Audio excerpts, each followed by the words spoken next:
8 फरवरी को दिल्ली विधानसभा चुनाव का रिजल्ट आया और 20 फरवरी को रेखा गुप्ता ने दिल्ली के नए सीएम के तौर पर शपथ ली थी।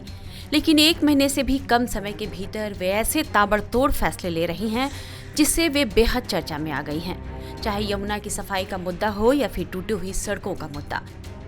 इन सब पर रेखा गुप्ता सरकार ने काम शुरू कर दिया है। हम आपको आज उनके 5 बड़े फैसलों के बारे में बताने जा रहे हैं जिसे लेकर काफी चर्चा हो रही है। आयुष्मान योजना। दिल्ली में सरकार बनते ही पहली ही कैबिनेट में रेखा गुप्ता ने आयुष्मान योजना को मंजूरी दे दी। अब पात्र लाभार्थियों को दिल्ली सरकार की ओर से 10 लाख रुपए तक का बीमा कवर मिलेगा। पुरानी गाड़ियों पर बैन। दिल्ली में प्रदूषण एक बड़ी समस्या है। इससे निपटने के लिए रेखा सरकार ने दिल्ली में 1 अप्रैल से 15 साल पुरानी गाड़ियों को पेट्रोल नहीं देने का फैसला किया है। युद्ध स्तर पर यमुना की सफाई शुरू। यमुना की सफाई चुनाव में एक बड़ा मुद्दा था। दिल्ली में बीजेपी की सरकार बनते ही यमुना को साफ करने के लिए बीजेपी के चुनावी वादे पर अब अमल शुरू हो गया है। यमुना की सफाई के लिए मशीनें लगा दी गई हैं। जल मंत्री परवेश वर्मा खुद यमुना सफाई की निगरानी कर रहे हैं। यमुना नदी के निरीक्षण के बाद परवेश वर्मा ने यह दावा किया कि जल्द ही नदी चमकेगी। 1300 मीट्रिक टन कचरा निकाला गया है। इसी के साथ जो दिल्ली हमारी यमुना में जो 18 बड़े नाले गिरते हैं,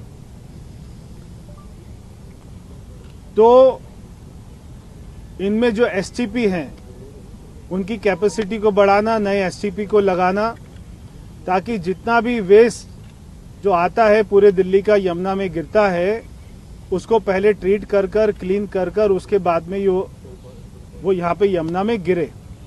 इसी के साथ जितना भी इंडस्ट्रियल एरिया है वहां पर भी सीटीपी अच्छी तरीके से लगाए जाए, उसको इम्प्लीमेंट करें।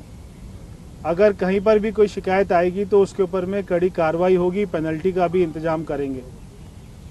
तो जो केमिकल वेस्ट है, इंडस्ट्रियल वेस्ट है, उसके ऊपर भी हम कदम उठाएंगे और नए एसटीपी भी लगाएंगे और जितने एसटीपी लगे हुए हैं उनकी कैपेसिटी को भी बढ़ाने का काम करेंगे। ये सारे एसटीपी हमारे 2 साल में जो है नए लग जाएंगे और हमने जो कैपेसिटी बढ़ानी है वो भी ये सारा काम एसटीपी का 2 साल में कंप्लीट हो जाएगा। उससे पहले ही हम इसको कंप्लीट करेंगे। साथ साथ में आपने देखा कि यमुना की सफाई का काम भी हो गया है। अभी हम जैसे घाट पर बैठे हैं, यहाँ पे अगर 1 महीना पहले आते तो कितना गंदगी होती थी, कूड़ा होता था।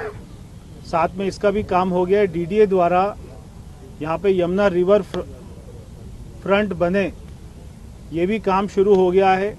सारी लैंड को ईयरमार्क हो गए, जितनी भी इंक्रोचमेंट्स है उनको भी हटाया जाएगा ताकि एक अच्छा सस्टेनेबल डेवलपमेंट हम यहाँ पर करें। तो हमारी सरकार का, प्रधानमंत्री मोदी जी का एकदम स्पष्ट हमको निर्देश है कि किसी भी कीमत पर कोई भी ढिलाई बर्दाश्त नहीं की जाएगी।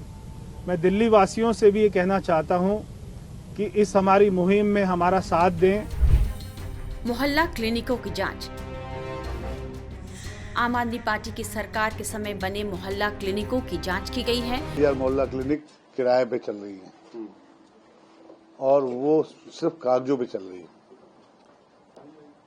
उसके रेंट 25-25 हजार, 20-20 हजार प्लस बिजली सब फ्री कर रखा है, कागजों पे चल रही है। उसको हमने स्टैंड इंस्ट्रक्शन दे दिया बंद करने के लिए। अब जो भी करेंगे हम, दिल्ली सरकार के पास बहुत जगह है, हेल्थ गवर्नमेंट में बहुत जगह है, हम सब कुछ अपना करेंगे। जच्चा बच्चा केंद्र दिल्ली की सबसे जरूरतमंद चीज है जो दिल्ली में खत्म हो रखी है, उस पर हमारा फोकस है। उसके बाद आपको एक ऐसे में आज इस विषय को नहीं बोलना चाहता था क्योंकि मेरे पास अभी डाटा नहीं आया, बट मैं आपको बता देता हूं। मेरे अनुसार, नॉट हेल्थ मिनिस्टर अनुसार, नॉट दिल्ली गवर्नमेंट, मेरे अनुसार फिर डाटा आपके पास फिर आऊंगा कि 20% बच्चे आज भी बिना हॉस्पिटल के जन्म लेते हैं दिल्ली शहर में, 20%। और इट्स अ शॉकिंग न्यूज। हम मैडम मुझे पता है चला दोगे, लेकिन लगभग 20% बच्चे लेते हैं। इसका रिकॉर्ड दिल्ली गवर्नमेंट नहीं रखती, एमसीडी रखती है। वो रिकॉर्ड मैंने मंगाया, वो आ जाएगा कंफर्मेशन के लिए। उसके ऊपर मेरा काम रहेगा जी, क्योंकि जच्चा बच्चा केंद्र की कमी पिछले 11 वर्षों से दिल्ली शहर के अंदर है, उसको हम दूर करेंगे। और मेरा टारगेट रहेगा कि अगर सचमुच 20% है तो उसको पहले 10% पे लाएं और 0 करें।